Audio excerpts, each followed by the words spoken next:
Il y a 5 ans, jour pour jour, j'ai reçu un message sur Discord qui allait changer complètement toute la trajectoire de ma vie. Donc c'était le 12 septembre 2018. Euh, J'étais en train de jouer avec mes amis du lycée, j'étais en seconde. On était en train de jouer à Overwatch. Et là, d'un coup, je reçois le son de la notification Discord. Donc sur mon PC, euh, j'ouvre une deuxième fenêtre en plus d'Overwatch. Je clique sur la notification. Le message vient de Sareo. Sareo, c'est un youtubeur, peut-être que vous le connaissez. Aujourd'hui, il est voix sur Pokémon Trash, il est doubleur sur des jeux vidéo, il fait des trucs comme ça. Peut-être que vous le connaissez. Et c'est une invitation pour un serveur Discord. Le serveur Discord, ça s'appelle un flanc. Donc, je clique dessus, et en fait, je rejoins le serveur de la création des vidéos de trash.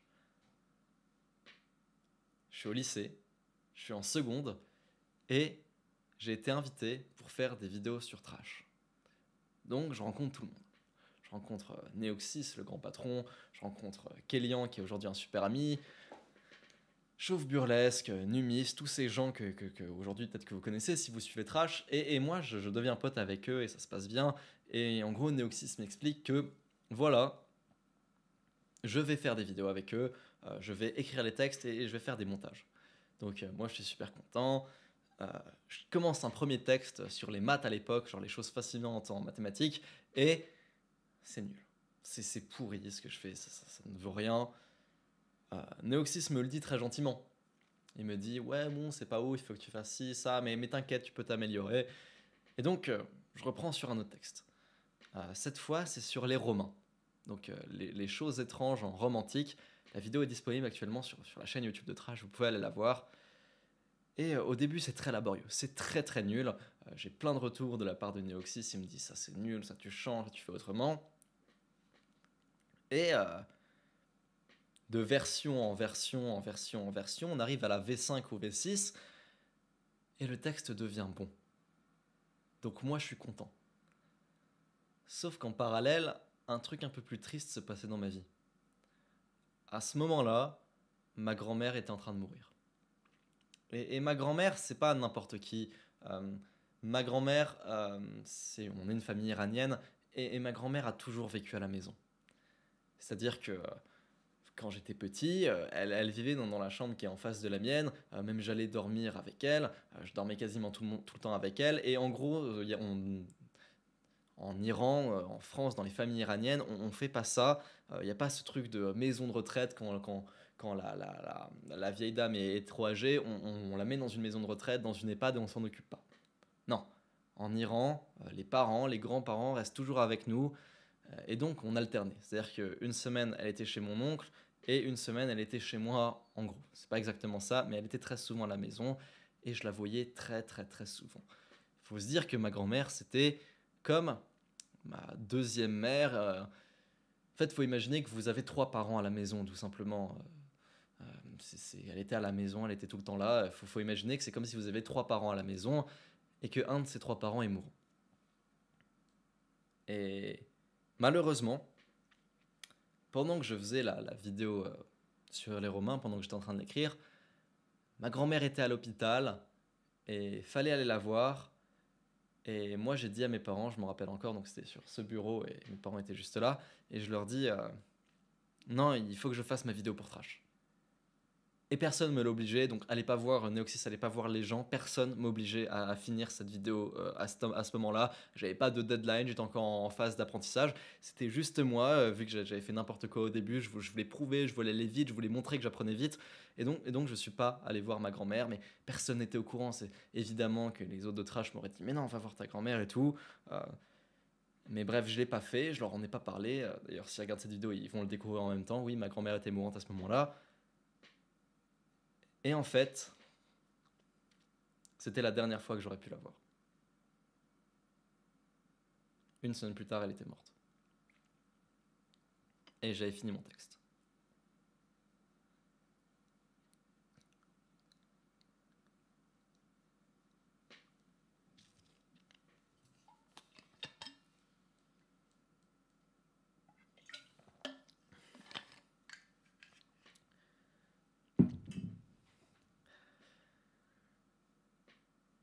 c'est, à ce jour, le plus gros regret de toute ma vie.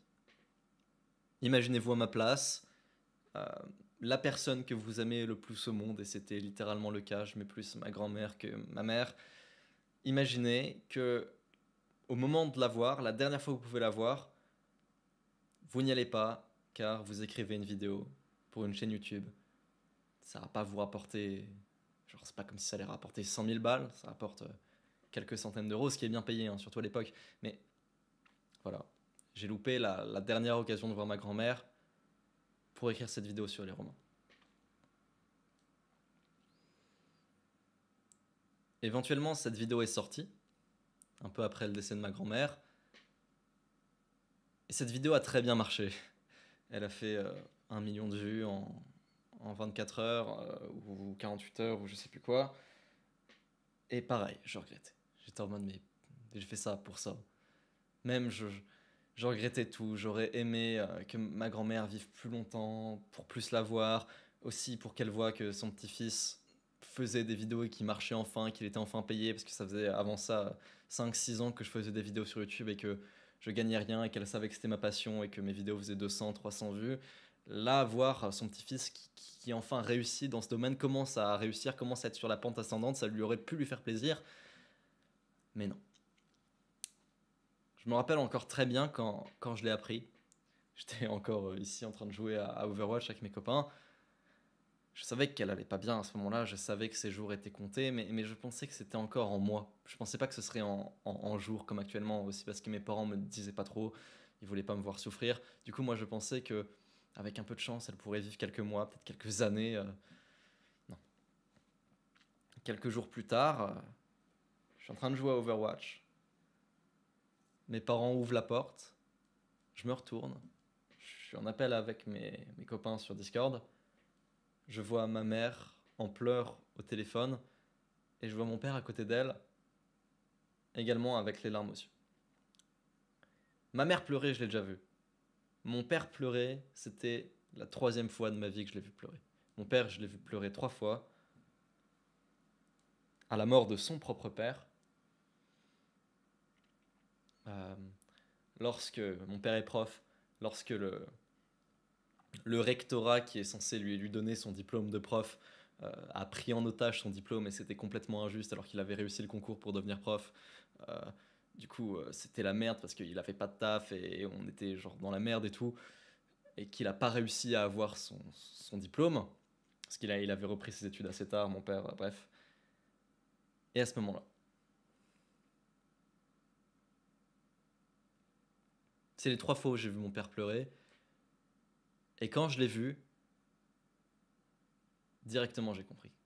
J'ai pas, euh, j'ai pas demandé qu'est-ce qui se passe, je les ai vus au téléphone. J'ai regardé ma mère, j'avais déjà les larmes aux yeux à ce moment-là. Il m'a fallu 0,5 secondes pour directement être en larmes, mais complètement. Et j'ai fait à ma mère, elle est morte? Pour interrogation. Elle m'a fait oui de la tête. J'ai bugué, j'ai lâché mon casque. Euh, j'ai quitté le Discord, j'ai rien dit à mes amis. Et mes parents sont partis à Nancy voir mon oncle avec qui elle était à ce moment-là. Et j'étais seul dans ma maison, dans cette maison. Et j'étais seul et j'étais en bas dans le salon, en train de pleurer, toutes les larmes de mon corps, en train de crier, d'expulser. J'avais un mélange de colère, de rage, de tristesse, de colère envers moi-même aussi, parce que je me rappelais que la fois où j'aurais dû aller la voir, j'étais en train de faire ma putain de vidéo trash. Et pendant 2 bonnes heures, je suis pas allé sur mon téléphone, j'ai rien fait, j'ai juste crié dans tous les sens. J'ai hurlé, j'ai pleuré, j'ai pleuré je sais pas combien de litres, j'avais même plus de quoi pleurer à la fin, j'avais tout perdu. J'avais perdu la personne que j'aimais le plus au monde, plus que ma mère. C'est comme si, encore une fois, hein, c'est comme si vous perdiez un de vos parents. Moi, j'en avais 3 à la maison, littéralement.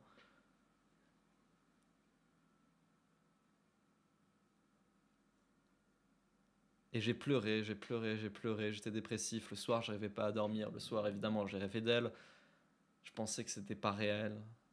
pensais que c'était pas possible. Je me disais, mais putain, je la voyais encore là, quand j'aurais 30 ans, je pensais qu'elle verrait mes enfants, genre au moins le début de la vie de mes enfants, tu vois. Et non, elle est partie quand j'étais en seconde il y a 5 ans.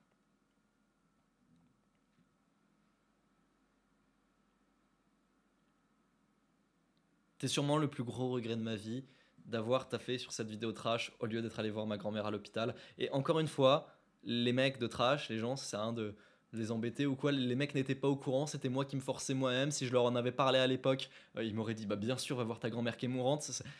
C'est juste moi le fautif. Et c'est pour ça que je m'en voulais parce que c'était vraiment moi le fautif. C'était évidemment pas Neoxys, c'était pas Kélian, c'était moi le fautif.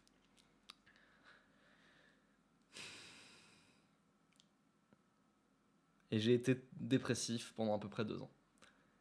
Et la dépression, c'était un mélange de culpabilité envers moi-même, d'avoir pas été assez là avec elle, tout simplement, de pas avoir assez souvent passé du temps avec elle, de pas être allé la voir la dernière fois où je pouvais y aller. J'ai été dépressif 2 ans. J'ai tenu un rythme de vidéo absolument dégueulasse sur Trash. Euh, la vidéo que j'avais fait sur les Romains, elle est sortie en octobre. Un an plus tard, même pas, pardon, pas un an plus tard, 4 mois plus tard, ou 5 ou 6, je sais plus, ma deuxième vidéo trash sort. Pour dire à quel point je n'arrivais pas à travailler. J'ai fait une vidéo en 5 mois. Et je travaillais dessus, j'ai commencé à travailler dessus direct, mais je faisais des pauses, j'étais pas à fond, j'étais pas. Bref, 2 ans de dépression, 2 ans où je levais la main pour aller en cours, j'allais pleurer aux toilettes pour être seul parce que je pouvais pas tenir le fait d'être en cours sans pleurer. Du coup, je levais la main au moment où j'allais craquer pour aller aux toilettes et pleurer.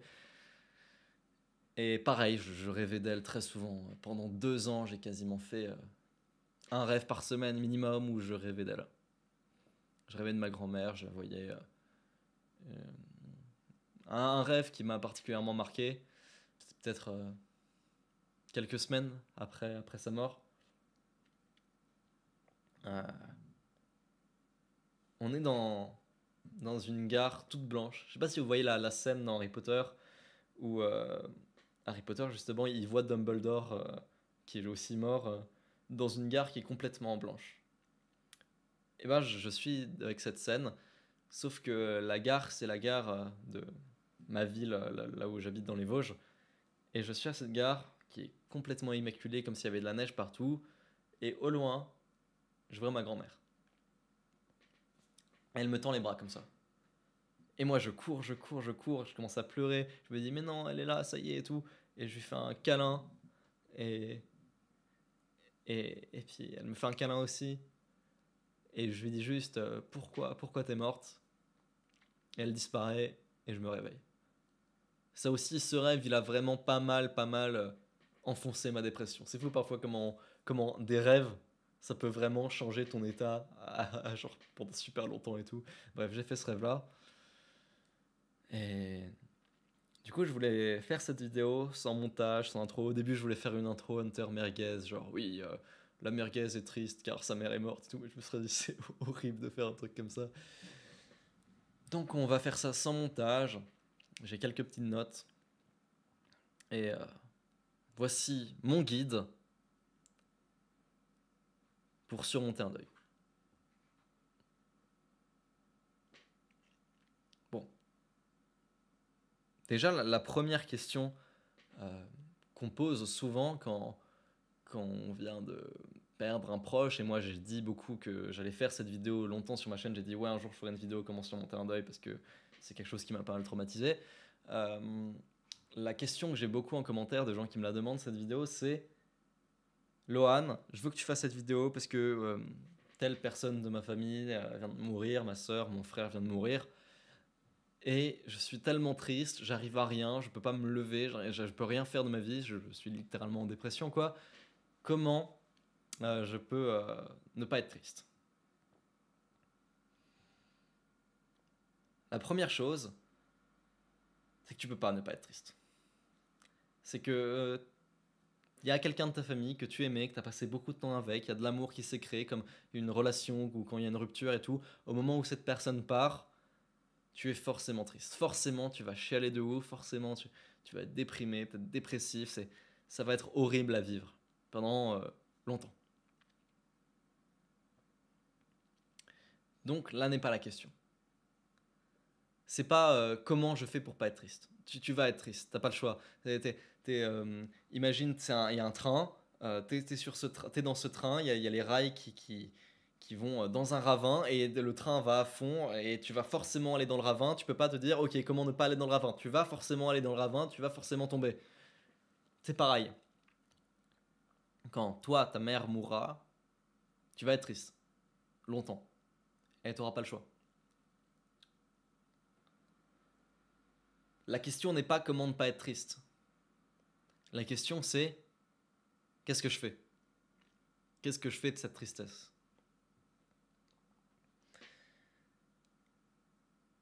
La tristesse, tout comme la colère, tout comme n'importe quelle émotion. Je fais une petite digression d'ailleurs. On dit lors des deuils que on passe par 5 phases. Le déni, le marchandage. Non, le déni, la colère, le marchandage, la dépression, l'acceptation. Je ne sais pas si c'est forcément vrai. En tout cas, pour moi, c'était pas le cas. Pour moi, c'était directement la dépression. D'ailleurs, il n'y a pas eu les 3 trucs d'avant. J'ai pas vraiment marchandé. J'ai direct compris que c'était le cas. J'ai pas été énervé. Enfin, si, j'étais énervé contre moi-même assez longtemps, mais c'était en même temps que la dépression, donc c'était pas 2 phases séparées. Donc bref, attendez, j'ai un peu la gorge nouée. C'est une vidéo qui est pas facile à faire, je pense que vous vous en doutez.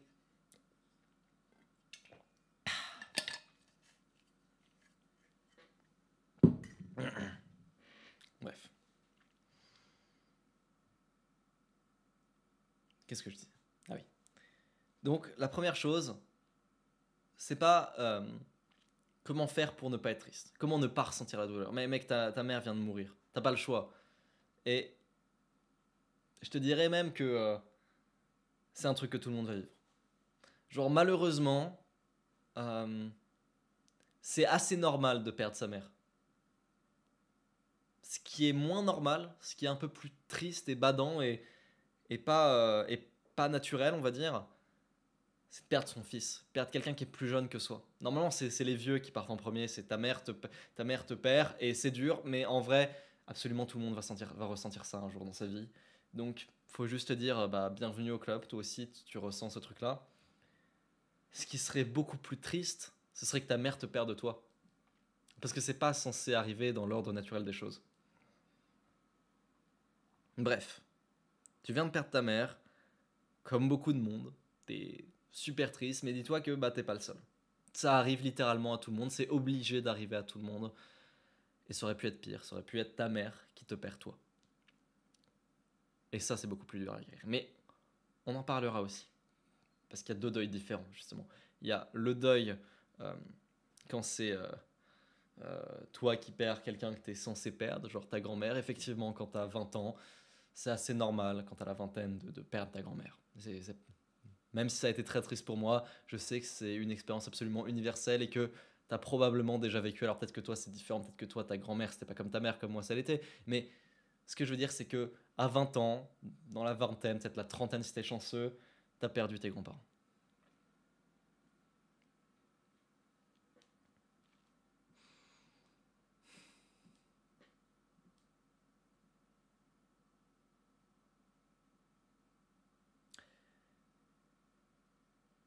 Ce qui est plus triste, ce serait de perdre quelqu'un du coup qui a pas l'âge de mourir. Et ça m'est aussi arrivé. J'ai perdu mon oncle il y a moins longtemps. Euh, Mon oncle qui est mort vers 40 ans. Et vous le savez, on n'est pas censé mourir à 40 ans, à moins d'avoir une hygiène de vie vraiment de quelqu'un du Moyen Âge. Normalement, tu ne meurs pas à 40 ans, ou alors en accident, hein. Et là, c'est déjà beaucoup plus malheureux, parce que quand je le voyais sur son lit d'hôpital, je me rappelle très bien qu'il disait que il voulait continuer à vivre. Tu vois, genre, il était en mode, oui, non, mais de toute façon, ça va, c'est un petit truc. En fait, il avait un cancer du pancréas, donc évidemment qu'il allait mourir, mais il le savait pas à ce moment-là, et personne ne voulait lui dire. Et j'ai vu mon père se décomposer quand il a vu son frère lui dire yeux dans les yeux, non, mais t'inquiète pas, je vais m'en sortir, et puis dans quelques jours, je suis sorti, hein, de toute façon, ça, c'est pas mortel ce que j'ai.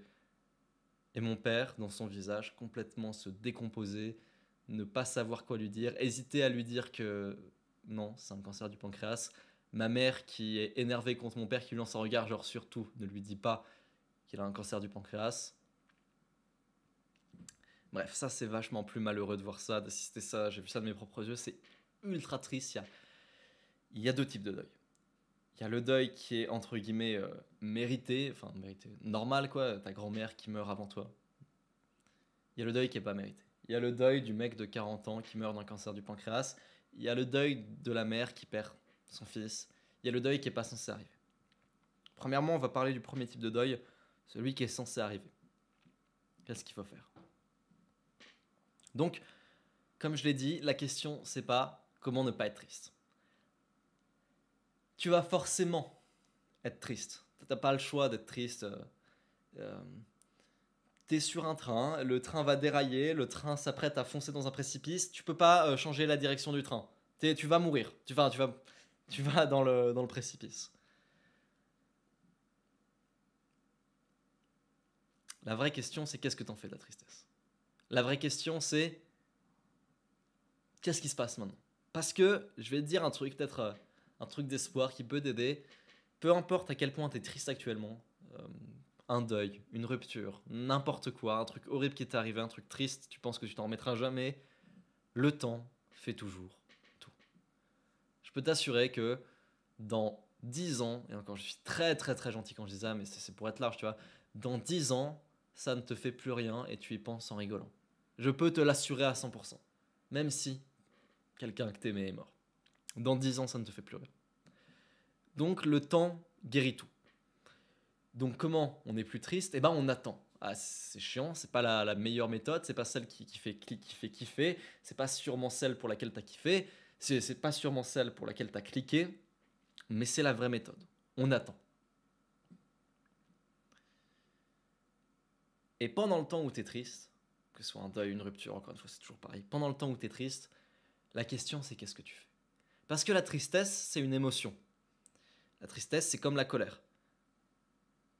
Et une émotion, c'est les Chinois qui le disent, mais en vrai, je trouve que c'est vrai, je trouve qu'il n'y a rien de plus vrai. L'émotion, c'est de l'énergie. Et l'énergie ne peut pas être détruite. L'énergie est uniquement convertible. Tu vois, tu peux que convertir l'énergie dans quelque chose. Que ce soit la lumière en chaleur, euh, la vitesse en force centrifuge, l'énergie se convertit à chaque fois. Tu peux pas la détruire. Donc imaginons. Deux cas. On va prendre le cas d'une rupture ou d'un deuil parce que c'est la même chose. On va dire une rupture parce que c'est plus imagé et ça va plus te parler. Un mec vient de se faire larguer et il est super triste. Disons que il était en couple avec la meuf pendant 1 an et demi et donc il va bader peut-être 6 mois. Tu vois, il va être peut-être 6 mois mal en train de repenser à son ex. Et ensuite il va guérir parce que encore une fois le temps fait tout. Donc le mec est malheureux pendant 6 mois. Qu'est-ce qu'il va faire? Cas 1, le mec va manger de la glace. Il va utiliser cette énergie de tristesse pour, je sais pas, bouffer de la glace, regarder des films tristes, écouter des musiques tristes, pleurer, sortir en boîte, aller pécho d'autres meufs, entre guillemets, faire des mauvaises habitudes. À la fin des 6 mois, le mec ne se sent plus triste. Le mec est guéri. Il a pécho des meufs, il a rencontré d'autres filles, voilà, et tout. Et il se dit, ah, ça y est, je repense à mon ex et ça ne me fait plus rien, je suis guéri. Énergie gaspillée. Je vais pas dire énergie perdue, parce que l'énergie n'a pas été perdue, elle a été utilisée dans la glace et dans le fait de sortir en soirée, mais l'énergie est perdue. Maintenant, imaginons le deuxième mec. Le deuxième mec, pareil, même situation, il vient de se faire larguer, et puis il s'endort le soir dans son lit, et il était habitué à dormir avec sa copine à l'époque. C'est-à-dire que il lui faisait des câlins dans le lit, et c'était agréable et tout, et maintenant il s'endort le soir, et il se rend compte d'un truc, c'est que, putain, je suis tout seul. Et là, qu'est-ce qui se passe? Bah, il est triste. Il ressent l'émotion négative, tristesse en lui, et il l'utilise pour faire des pompes, pour aller courir, pour ouvrir une chaîne YouTube de développement personnel, pour ce genre de trucs. Euh, il va à la salle, il travaille plus dur, il fait que ça parce qu'il a de l'énergie en lui, peut-être qu'il a de la colère, peut-être qu'il est triste, peut-être que, je sais pas, son ex l'a insulté ou ce genre de truc et que du coup, il utilise cette énergie négative dans quelque chose de productif au lieu de faire quelque chose qui va le détruire lui. Il utilise cette énergie pour devenir une personne meilleure, pour faire des pompes, pour ouvrir une chaîne YouTube, pour lancer un business, pour n'importe quoi. Au bout de 6 mois, éventuellement, il n'est plus triste car le temps fait tout. Sauf que, contrairement à la première personne, quand il regarde derrière lui, il se dit waouh, waouh, j'ai fait tout ça. Genre, ça y est, peut-être qu'il a une chaîne YouTube à 100 000 abonnés. Et en plus, il est plus triste. Peut-être qu'il est super musclé. Et en plus, il est plus triste. Énergie bien utilisée. Alors que le premier mec, certes, il est plus triste. Mais quand il regarde derrière lui, ah merde, plus 15 kilos. Ah merde, à force de sortir en soirée, à force de pécho des meufs tous les jeudis, j'ai dégénéré mon cerveau et maintenant ça va être beaucoup plus compliqué pour moi les relations sérieuses parce que mon cerveau est devenu dégénéré. Parce que je me suis habitué à trop de meufs, trop de plaisir. Putain. Mais les deux sont guéris. Ce que j'essaye de te faire réaliser, c'est que peu importe ce que tu vas faire, si tu fais des conneries, tu vas guérir. Si tu fais les choses bien, tu vas guérir. Si l'énergie que tu as envers ton ex, tu l'utilises pour, je sais pas, lui envoyer 50 textos, la harceler, finir en prison, tu vas guérir aussi. Tout ce que tu vas faire, le temps va faire que tu vas guérir. Que ce soit une mauvaise habitude, une bonne habitude, que ce soit quelque chose de bien, quelque chose qui t'améliore, tu vas guérir. Le temps fait tout. Par contre, tu peux le perdre ce temps. Tu peux perdre du temps à manger de la merde et devenir obèse parce que t'es triste sur ton ex ou t'es triste sur la mort de ta grand-mère. Tu peux perdre ton temps, comme moi, pendant 2 ans, à faire trop peu de vidéos sur Trash, à faire trop peu de vidéos sur ma chaîne, parce que j'étais trop triste, j'étais trop occupé à pleurer. À manger de la glace, à faire ces conneries, à jouer à Overwatch avec mes potes, parce que j'avais de la peine et il fallait que je comble cette peine dans les jeux vidéo, dans ce genre de trucs. Alors que j'aurais pu combler ma peine autrement, j'aurais pu y faire des pompes. Et ça aurait pas mis moins longtemps avant de guérir, c'est pas que ça que je suis en train de dire, mais c'est qu'au moment où j'aurais guéri, vas-y, au moins j'ai des pecs, tu vois. Au moins j'ai des pecs, je suis pas obèse, tu vois. C'est toujours ça, faut utiliser la tristesse comme une opportunité de faire les choses bien, de s'améliorer, de devenir une meilleure personne. Parce que c'est de l'énergie, et plus tu as d'énergie, plus tu peux faire des choses bien. Donc mieux vaut pas la gâcher, cette énergie. Mieux vaut ouvrir une chaîne YouTube. Mieux vaut en parler sur YouTube. T'es triste là, vas-y, fais une vidéo pour en parler sur YouTube. Tu te remercieras plus tard. Quand j'ai quitté Paris, quand j'étais déprimé, qu'est-ce que j'ai fait? Une vidéo qui s'appelait Survivre à Paris, qui n'est plus disponible actuellement sur ma chaîne. Mais grâce à cette vidéo, eh ben, j'en ai fait d'autres après, et je suis devenu youtubeur, et j'ai lancé cette chaîne. Donc ça a été positif. Là, la tristesse, au bout d'un moment, elle est partie. Le bas de la dépression, tout ça, au bout d'un moment, c'est parti. Et je me suis rendu compte que putain, j'avais une chaîne à 50 000 abonnés derrière moi. Bon, bah, j'ai pas fait de la merde. Alors, maintenant, la question qu'on peut se poser, c'est d'accord, Lohan, mais putain, la tristesse et la colère, c'est quand même pas la même chose. À dire, oui, je comprends ce truc-là d'être énervé et de se mettre à faire des pompes. Par contre, être triste et se mettre à faire des pompes, ouais, je crois que je le comprends un peu, mais je pense que c'est plus dur. Effectivement, c'est plus dur. Euh, Mon astuce, mon truc que j'aurais dû faire, que je n'ai pas fait, c'est pour ça que j'ai perdu 2 ans de ma vie avec ce deuil. Le truc que je te conseille si actuellement tu es en deuil, c'est de te forcer à ressentir, à choisir les moments où tu pleures et te forcer à choisir des moments où tu ne dois pas pleurer. C'est-à-dire, au lieu de faire comme moi, le con qui a pleuré pendant 2 ans non-stop, qui levait la main pour aller au chiottes et qui écoutait des musiques tristes, j'écoutais Gizmo, Attendez-moi. C'est un son où il parle des gens qui sont morts autour de lui et il dit Attendez-moi parce que moi aussi je vous rejoindrai au paradis. Au lieu de faire ça, j'aurais dû me dire Ok, j'ai le droit de pleurer parce que de toute façon, si je me retiens, en vrai, ça va sortir. Tu sais, on dit oui, mal alpha, oui, pas montrer ses émotions et tout. En vrai, de vrai, si tu retiens trop, bien sûr, il faut retenir quand même parce que si tu retiens pas assez, tu t'habitues à tout le temps pleurer. Mais il y a des moments où quand tu viens de perdre ta grand-mère ou quand tu viens de perdre ta mère, oui, T'as pas le choix de pleurer parce que même si tu te retiens, en vrai, t'arriveras pas à te retenir. Donc, autorise-toi des moments où tu pleures. Genre, le soir. Le soir, quand t'as fini tout ce que t'avais à faire. Genre, le soir, t'es dans ton lit. Que tu pleures ou que tu pleures pas, ça change un peu rien à ta vie. C'était avant de dormir, tu vois. Par contre, la journée, tu t'interdis d'y penser. La journée, quand t'es en cours, quand tu dois taffer, interdit d'y penser. Quand tu dois aller à la boxe, interdit d'y penser. Et c'est de ça que j'aimerais parler. Interdis-toi des moments où tu n'as pas le droit de pleurer. Attendez. Excusez-moi. Il y a des moments où tu dois t'interdire de pleurer. Il y a des moments où tu ne dois pas être en train de bader. Je vais boire un petit coup.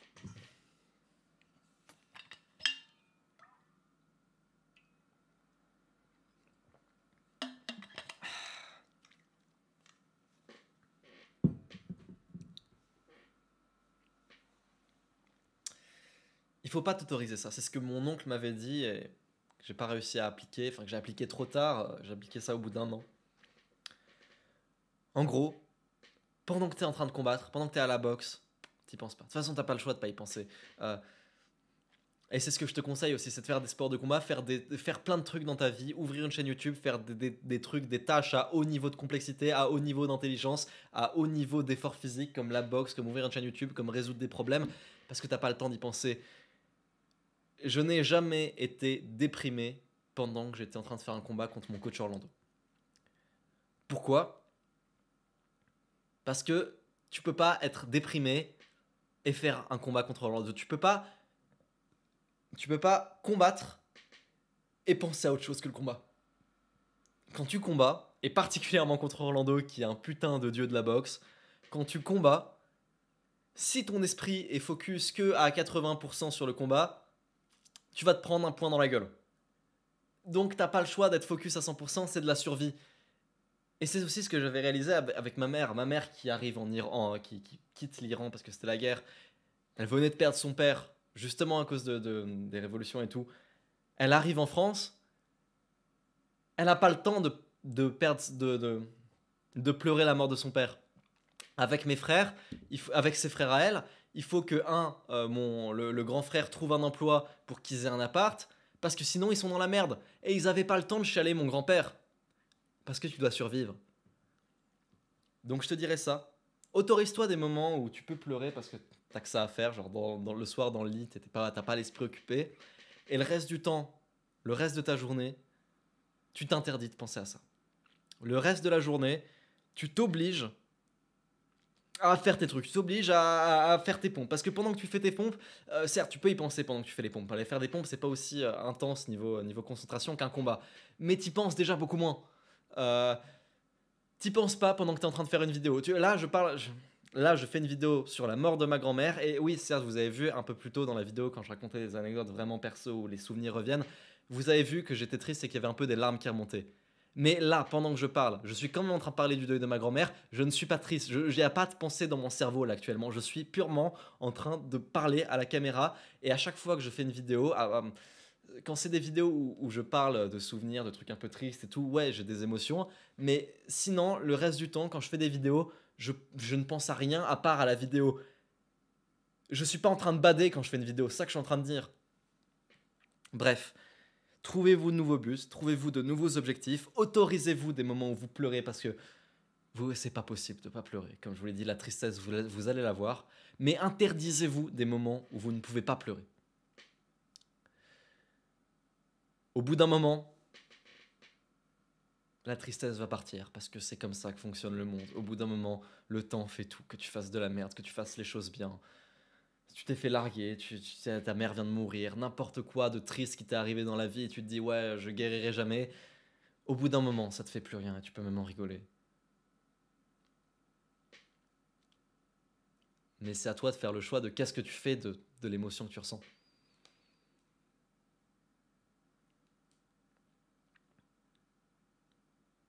Dans le cas où c'est un deuil pas mérité, comme le deuil de mon oncle qui a eu un cancer du pancréas à 40 ans, qui pensait qu'il allait survivre, ou dans le cas d'une mère qui perd son fils, dans le cas où c'est pas mérité, deux choses. Premièrement, Et j'ai pas envie de tomber dans le puritanisme ou ce genre de truc. Mais c'est pas moi qui le dis, et beaucoup de gens s'accordent dessus, beaucoup de philosophes, Épictète disait ça. Il faut avoir la foi. Je pense qu'il faut vraiment croire en Dieu ou en peu importe ce que tu appelles Dieu, même pas forcément un Dieu qui a créé l'univers, mais crois en quelque chose qui a un impact dessus. Tu sais, t'es pas obligé de croire en quelque chose qui a créé l'univers, mais oblige-toi, d'ailleurs je suis presque sûr que c'est le cas, oblige-toi à penser qu'il y a quelque chose au-dessus, peut-être pas qu'il a créé, mais qui a un impact dessus et qui régit la vie des humains en plus de celle des animaux, plus que celle des animaux par exemple. Genre, euh, qui régit la vie des humains particulièrement conformément au bien et à la justice. Il faut que tu réfléchisses comme ça, qu'il y a un mec qui existe et qui ressemble à un humain et qui se préoccupe plus de ta vie que celle des animaux, tu vois. Alors ouais, c'est très spéciste ce que je raconte là du coup. Mais en soi, les religions monothéistes de base, christianisme, musulman, islam pardon, et judaïsme, sont spécistes. C'est les humains différents des animaux. Et en vrai, si je crois en un dieu personnel, je crois en un dieu qui ressemble à ça. Je crois pas juste en un dieu qui a créé l'univers. Je crois en un dieu qui a créé l'univers. Non, peut-être pas qu'il a créé en vrai. Je crois en un dieu qui a un impact sur l'univers et qu'il régit conformément au bien et à la justice des humains. Quelque part, ça ressemble un peu au dieu des religions monothéistes. Crois en ça, et comme je t'ai dit, crois au fait qu'il agit conformément au bien et à la justice, et que si cette personne est morte, c'est pour le mieux, pour la vie de quelqu'un d'autre, ou pour sa vie à elle, peut-être qu'il allait se passer quelque chose de super dramatique pour elle, et que c'est mieux pour elle. Ou même que c'est mieux pour toi. Peut-être que si elle était encore en vie, toi, quelque part, ça aurait été encore plus négatif pour toi que juste le fait qu'elle meure. Ou pour d'autres gens, ça aurait été encore plus négatif. Pas forcément que la personne était mauvaise, mais d'une certaine façon, elle est forcément morte pour le mieux. Et c'est ce qu'il faut se dire, et c'est ce en quoi je crois. Et évidemment, c'est accouplé avec ce que j'ai dit plus tôt. C'est-à-dire, putain, c'est triste. C'est encore plus triste. Genre, on imagine que si tu es autant proche de la personne qui est morte de manière méritée et de la personne qui est morte de manière non méritée, si tu es aussi proche des deux, je pense que la personne qui est morte de manière non méritée, c'est encore plus putain de triste le deuil que la personne qui est morte de manière méritée. Cependant, c'est toujours la même chose. Cependant, c'est toujours tu vas guérir au bout d'un certain temps. Je te le promets. Au bout d'un 10 ans, ce sera fini. Je, peut-être que la personne dont c'est non mérité, peut-être que si c'est ton fils, peut-être ça va être plus long. Mais au bout d'un moment, ça ira mieux. Au bout d'un moment, tu sais, il y aura encore la tristesse, bien sûr. Tu sais, là, quand je parlais de ma grand-mère avant, j'avais encore les larmes aux yeux, mais c'est parce que j'ai repensé et tout. Et tu sais, c'est comme quand tu regardes un film. Tu peux pleurer devant le film, mais tu pleures pas vraiment à l'intérieur de toi. En vrai, c'est fini. Je suis plus triste pour de vrai pour ma grand-mère. Quand j'y repense, il y a des larmes qui coulent, mais c'est pas la même chose, tu vois. C'est pas de la vraie tristesse. C'est Épictète aussi qui disait ça. Euh, pense quand tu es triste, il y a deux façons d'être triste. Tu peux pleurer, t'associer à une peine raisonnable, mais fais attention à ne pas pleurer en toi-même. Et ben c'est ça le truc. Ne pleure pas en toi-même. Donc bref, au bout d'un moment ça partira. Et la question c'est pas comment je vais guérir de mon deuil, comment je vais plus être triste, comment je vais surmonter le deuil, comment je vais surmonter la tristesse. Tu vas pas la surmonter. Tu vas devoir être triste. T'es sur un train. Mais t'as le choix. T'as le choix de comment dire utiliser la tristesse dans quelque chose de positif, d'aller faire des pompes, lancer ta chaîne YouTube, lancer ton business, lancer des trucs, ou pleurer, manger de la glace, écouter de la musique triste, regarder des films tristes. Au final, c'est le même résultat. Au final, tu vas guérir, au final, ça te fera plus rien. Mais dans le premier cas, tu pourras regarder derrière toi et te dire putain, j'ai fait ça. Alors que dans le second cas, tu te seras juste dit merde, j'ai gâché 2 ans de ma vie et j'ai 15 kilos en trop.